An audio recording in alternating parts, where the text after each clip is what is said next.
Assalamualaikum warahmatullahi wabarakatuh. Alhamdulillahirrabbilalamin.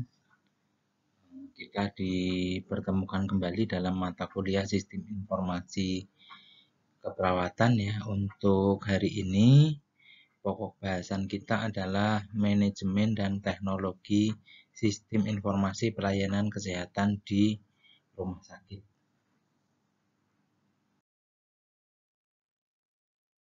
Nah, apa itu sebenarnya teknologi informasi ya? Ini IT ini adalah istilah umum untuk teknologi ya yang digunakan untuk membantu manusia dalam membuat, mengubah, menyimpan, mengomunikasikan dan atau menyebarkan informasi. IT ini menyatukan komputasi dan komunikasi kecepatan tinggi ya untuk data, suara dan video. Contoh dari teknologi informasi bukan hanya berupa komputer pribadi ya, tetapi juga telepon, televisi, peralatan rumah tangga, elektronik, dan ponsel. Perkembangan teknologi informasi ya muncul pada tahun 1958 ya pada awalnya.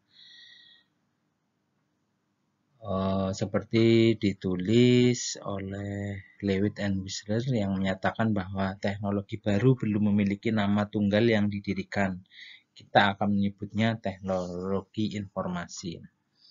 Selanjutnya, perkembangan istilah teknologi informasi ini muncul ilmu lain yang berkaitan dengan teknologi seperti teknologi web, bioinformatikan, ya, cloud computing, sistem informasi global, dan lainnya.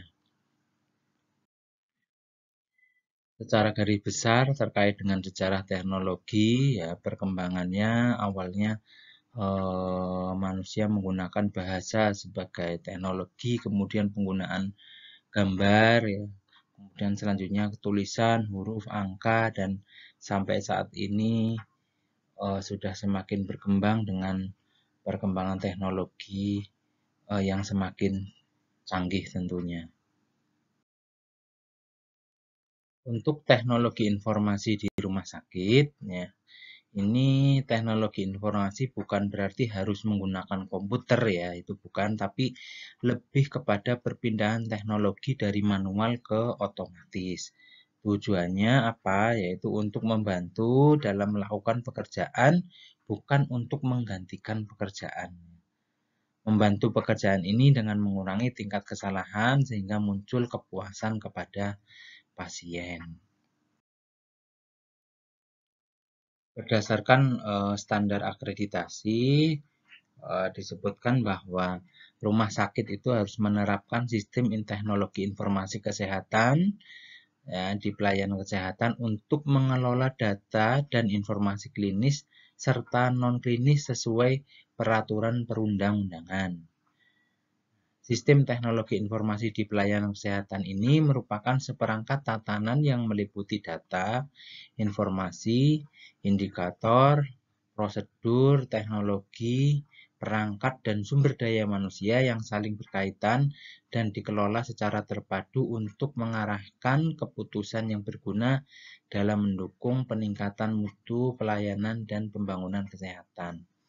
Ini definisi dari sistem informasi teknologi di pelayanan kesehatan yang ada di buku standar akreditasi dari Kementerian Kesehatan. Untuk mencapai hasil yang optimal dalam pelaksanaan sistem informasi kesehatan ini tentunya diperlukan SIM-RS ya.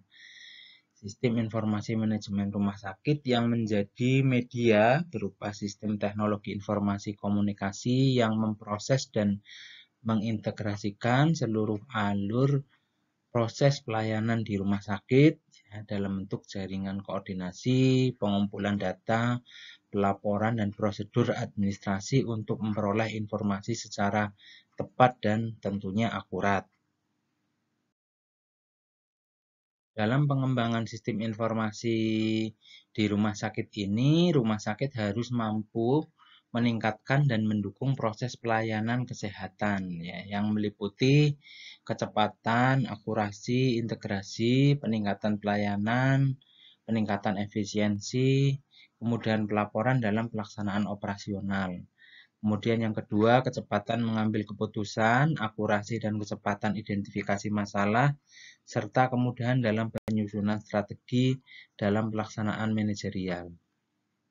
Kemudian yang ketiga itu terkait dengan budaya kerja, transparansi, koordinasi antar unit, pemahaman sistem dan pengurangan biaya administrasi dalam pelaksanaan organisasi. Nah, apabila sistem informasi kesehatan yang dimiliki rumah sakit ini sudah tidak sesuai dengan kebutuhan operasional dalam menunjang mutu, ya itu dibutuhkan pengembangan sistem informasi kesehatan yang tentunya mendukung mutu pelayanan agar lebih optimal, lebih maksimal dengan memperhatikan peraturan-peraturan yang ada.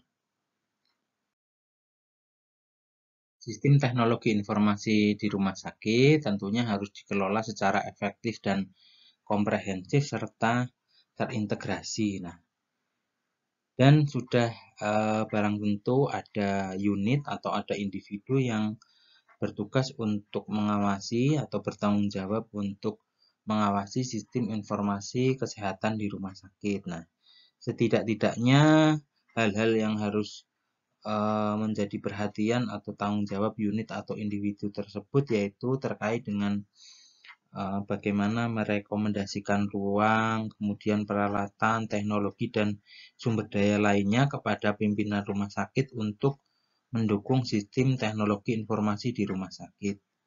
Kemudian selanjutnya bagaimana mengkoordinasikan dan melakukan kegiatan pengkajian resiko untuk menilai resiko keamanan informasi, memprioritaskan resiko, dan mengidentifikasi perbaikan. Kemudian individu atau unit ini juga bertanggung jawab untuk memastikan bahwa staf di rumah sakit itu telah dilatih tentang keamanan informasi dan kebijakan serta prosedur yang berlaku. Dan yang terakhir sebagai tanggung jawab unit atau informasi atau individu yang ada yaitu mengidentifikasi pengukuran untuk menilai sistem, contohnya penilaian terhadap efektivitas sistem rekam medis elektronis bagi staf dan pasien. Jadi ini individu atau unit yang bertanggung jawab untuk mengawasi sistem teknologi informasi kesehatan ini tentunya mempunyai tugas ya, seperti yang sudah saya sampaikan tersebut tadi.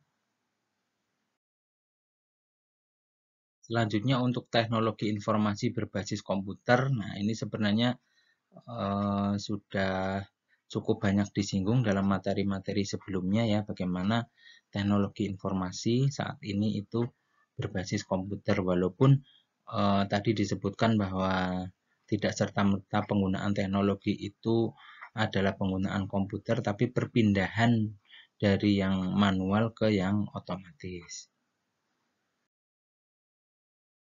Beberapa hal permasalahan yang sering kita temui di rumah sakit terkait dengan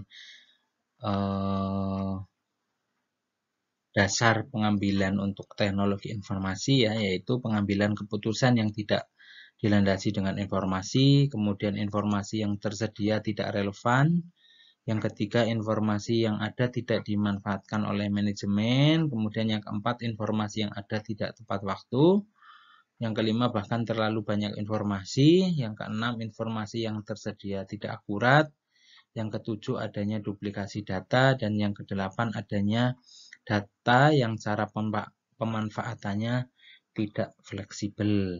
Ya, ini hal-hal yang mendasari pemanfaatan teknologi informasi karena memang adanya permasalahan-permasalahan yang muncul.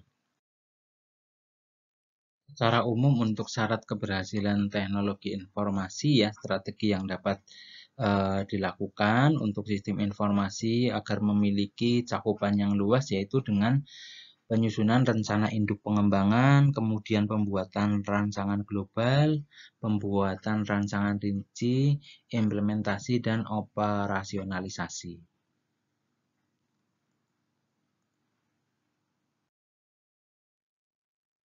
apa saja manfaat dari teknologi informasi bagi manajemen ya di rumah sakit. Yang pertama, dapat membantu membangun sistem informasi rumah sakit secara luas. Kemudian membantu melakukan manajemen bagi perawat, membantu pembuatan sistem klasifikasi pasien, alat bantu rekam medis, dan pengembangan e-health di rumah sakit. Ini untuk pemanfaatan teknologi informasi di bidang pelayanan kesehatan. Ini sudah pernah kita bahas di materi awal ya di sistem informasi keperawatan ini, sebagai contoh untuk PDA ya, kemudian ERD, telehealth, dan virtual reality dan augmented reality. Nah, ini silahkan dibuka kembali materi yang lalu terkait dengan pemanfaatan teknologi informasi di bidang pelayanan kesehatan. Selanjutnya kita lanjut ke sistem informasi rumah sakit. Apa itu sistem informasi rumah sakit atau SIRS ya, yang atau juga disebut dengan Hospital Information System, merupakan proses pengumpulan, penyajian, dan pengolahan data terkait rumah sakit sesuai dengan peraturan yang telah berlaku. Terkait dengan segala macam data, ya baik yang dikelola secara publik maupun privat, akan diatur secara khusus melalui ketentuan dari Badan Hukum Negara Republik Indonesia. Oleh karena itu, negara juga telah menjamin keamanan dan privasi data secara optimal.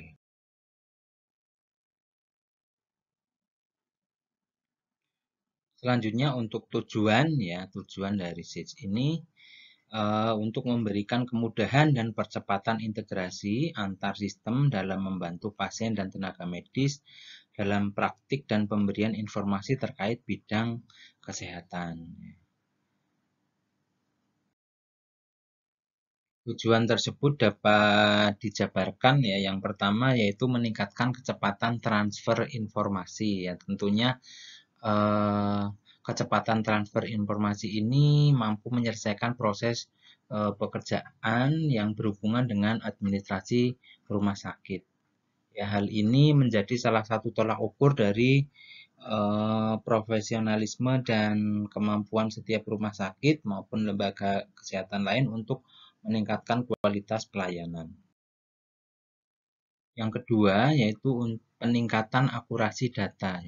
Proses akurasi menggunakan SIRS ini mampu mempengaruhi aktivitas pemeriksaan data transaksi menjadi lebih sistematis, ya, terpusat, terkontrol melalui aplikasi yang dikembangkan, sehingga proses pembuatan laporan antar unit ini maupun dengan tenaga medis lain mampu mencegah terjadinya duplikasi data.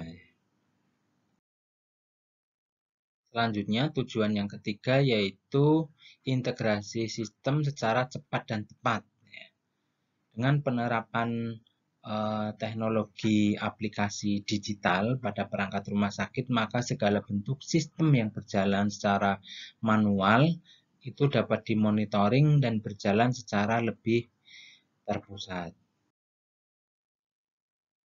Selanjutnya, yaitu proses pelayanan tanpa batasan tempat dan waktu. Dengan adanya SIRS ini, maka bentuk pelayanan dan akses informasi ya dapat dilakukan secara online melalui bantuan aplikasi. Selain itu, pasien juga mendapatkan perawatan dan penanganan yang lebih cepat, ya, sehingga tidak perlu menunggu waktu yang terlalu lama, ya. Baik yang sifatnya untuk rawat inap atau rawat jalan itu dapat dilihat di mana saja dan kapan saja tanpa batasan tempat dan waktu. Tujuan selanjutnya tentunya meningkatnya efektivitas dan efisiensi kerja ya. Peningkatan efisiensi dan produktivitas kerja menjadi lebih baik dengan menggunakan SIS ini. Waktu yang dibutuhkan ya tadi sudah disampaikan menjadi lebih cepat ya. Kemudian untuk pelaksanaan tata kelola administrasi juga menjadi lebih terarah. Untuk tujuan yang keenam atau yang terakhir yaitu kemudahan proses pelaporan data ya. Proses pelaporan berbasis komputer mampu memangkas durasi waktu pengerjaan analisa laporan serta efektif dan efisien sehingga konsentrasi para PPA profesional pemberi acuan itu dapat digunakan untuk kegiatan yang lain yang menangani pasien yang secara lebih profesional. Ada dua fungsi utama dari sistem informasi rumah sakit ya. Pertama yaitu Sistem Informasi Pelayanan Rumah Sakit atau SIPRS, di mana segala bentuk proses pendaftaran, pemilihan ruang, konsultasi kesehatan, hingga pembelian obat-obatan telah terintegrasi dengan sistem aplikasi sehingga pengguna tidak perlu khawatir bahwa akses informasi dan proses administrasi dapat dikerjakan baik secara online maupun offline. Fungsi yang kedua, SIM informasi berperan sebagai pengatur atau pengelola proses manajemen terkait internal maupun eksternal lembaga penyedia layanan kesehatan. Dalam hal ini, rumah sakit bertanggung jawab dalam memberikan akses kemudahan terkait manajemen dan pengelolaan data pasien maupun informasi alat dan obat kesehatan lainnya. Untuk proses dan tahap pengembangan sistem informasi rumah sakit ini pada dasarnya sangat bergantung pada tingkat kebutuhan manajemen rumah sakit tersebut ya. Kualitas pelayanan di rumah sakit juga bergantung pada kecepatan dan ketepatan dalam pengambilan sebuah keputusan yang sangat berpengaruh kepada pasien. Kecenderungan dari pemanfaatan teknologi juga tentunya akan berimbas ya dengan pengurangan dalam penggunaan bahan kertas sebagai media pencatat aktivitas medis. Dengan adanya sistem informasi rumah sakit, ini diharapkan dapat mendukung proses perencanaan dan pengambilan keputusan secara terpadu dan bersifat kredibel. Ya, dukungan internet menjadi faktor penting untuk dapat memperluas jangkauan target pengguna aplikasi sehingga mampu memberikan informasi yang lebih berkualitas dan terpercaya. Baik, ini kesimpulan yang dapat kita ambil ya terkait dengan sistem informasi rumah sakit ya merupakan salah satu terobosan baru di dunia kesehatan di mana mampu membantu proses pengelolaan dan manajemen data rumah sakit menjadi lebih transparan, aman, terpusat dan fleksibel. Tentunya kehadiran teknologi ya, sangat mendukung untuk memberikan kemudahan pada proses manajemen ya yang ada di dalamnya. Kemudian untuk proses pengolahan data dan informasi ini juga akan lebih cepat, akurat, dan aktual sesuai dengan kebutuhan pengguna. Ya.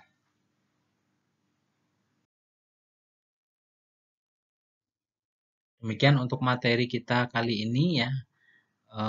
Jika ada yang didiskusikan, silahkan bisa kontak saya melalui email juga bisa ya. Saya akhiri wabillahi taufiq wal hidayah. Assalamualaikum warahmatullahi wabarakatuh.